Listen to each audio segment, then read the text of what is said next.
Hello বন্ধুরা, আজকে আপনাদের সঙ্গে একটা টপিক নিয়ে আলোচনা করব। এটা জিবি সিনড্রোম বা গুলেনবেরি সিনড্রোম। এটা একটা অটোইমিউন ডিজিজ।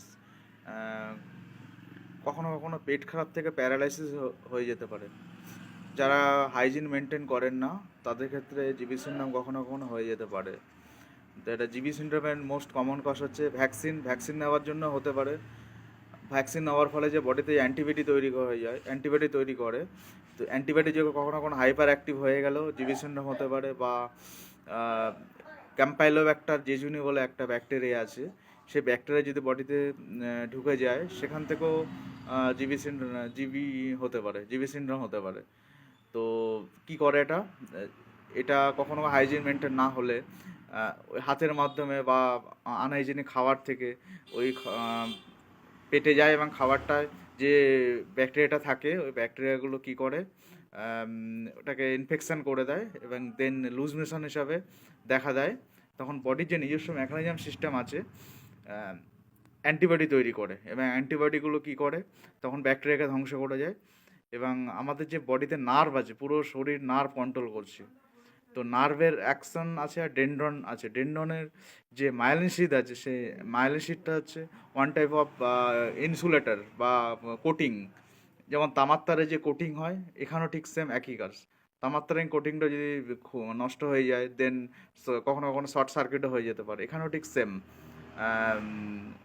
ঠিক সেম যদি মায়োলিন শিটটা যদি নষ্ট হয়ে যায়, দেন আমাদের যে কন্ডাকশান বা সেন্সেশন এটা করে লস হয়ে যায়, দেন উইকনেস হতে থাকে, পা থেকে পুরো উইকনেস হতে থাকে। দেন চেস্ট চেস্ট পর্যন্ত যখন যায় তখন মানে উপর থেকে নিচ থেকে উপর পর্যন্ত উঠতে থাকে উইকনেস হতে হতে। দেন চেস্টে যখন যায়, চেস্টের যে নার্ভটাকে যখন এফেক্ট করে, শ্বাসকষ্ট শুরু হয়ে যায়। এটাকে বলে রেড ফ্ল্যাগ সাইন। এই অবস্থায় ইমিডিয়েট তাকে হসপিটালাইজ করতে হবে, করে তাকে আইসিইউতে দিতে হবে বা ভেন্টিলেটর রাখতে হবে, দেন অবজারভেশনে রাখতে হবে। এবং এখানে ডক্টর যে টেস্টগুলো করে, এনসিপি টেস্ট করে, সিএসএফ টেস্ট করে, ইলেকট্রোলাইট টেস্ট করে, এই পুরো কনফার্ম হয়ে যায় এটা জিবি সিনড্রোম। দেন দেন ট্রিটমেন্টগুলো চালু করে দেয়। এই রোগের মেন যে ট্রিটমেন্ট হচ্ছে আইজিজি, ইমিউনোগ্লোবিন, আর তার সঙ্গে সঙ্গে প্যারালালে ফিজিওথেরাপি। চেস্ট ফিজিও তো এখানে ভীষণভাবে হেল্পফুল। দেন ডিসচার্জ হওয়ার পরে বাড়িতে তো হোম থেরাপি করতেই হবে। দেন থেরাপি করার পরে পেশেন্ট অনেকটাই সুস্থ হয়ে যায়। বা এই ঠিকঠাক করে ট্রিটমেন্ট যদি না করা হয়, এটা লাইফ রিস্কও হয়ে যায়। তো আপনাদের এটাই বলার, আপনারা প্রপার হাইজিন মেনটেন করুন, ভালো থাকুন, সুস্থ থাকুন।